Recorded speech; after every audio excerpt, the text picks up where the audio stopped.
Did you know the poor often pay the highest taxes? These taxes take a larger percentage of their income compared to the wealthy, who have more resources to find ways to minimize their tax burden.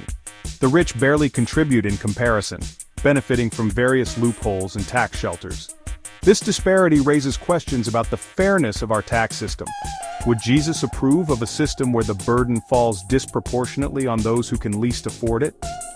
In Matthew chapter 22 verse 21, Jesus said, "Render to Caesar the things that are Caesar's, and to God the things that are God's." This clearly indicates a responsibility to fulfill our civic duties. However, Jesus also emphasized the importance of justice and compassion in all aspects of life. He challenged systems and practices that were unjust and oppressive.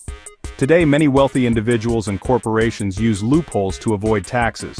These loopholes are often legal but raise ethical questions about fairness and social responsibility. For example, billionaires like Jeff Bezos and Elon Musk have paid little or no federal income taxes in certain years.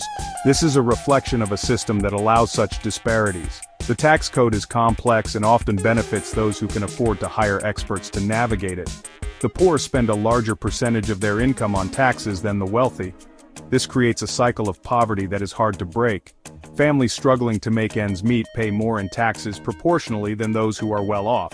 Jesus would condemn this kind of inequality, just as he criticized the Pharisees for neglecting justice, mercy, and faithfulness, in Matthew chapter 23 verse 23. He called out those who followed the letter of the law but ignored its spirit.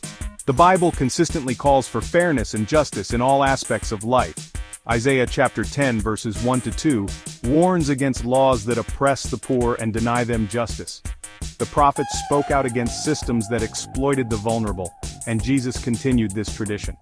As Christians, we should pay our taxes, fulfilling our obligations as citizens. But we're also called to advocate for change. We must work towards a system that is fair and just for everyone. This means challenging unjust tax systems and advocating for policies that support the common good. We must fight for systems that reflect God's justice, care for the marginalized, and support the oppressed. This is a deeply spiritual issue. Our faith calls us to action, to stand up for those who cannot stand up for themselves. Share your thoughts in the comments and let's continue this important conversation about faith and fairness. Your voice matters in this dialogue. Let's remember, God calls us to be champions for justice. We must strive to create a world that reflects His love and fairness. Together we can make a difference, advocating for a system that is just and equitable for all.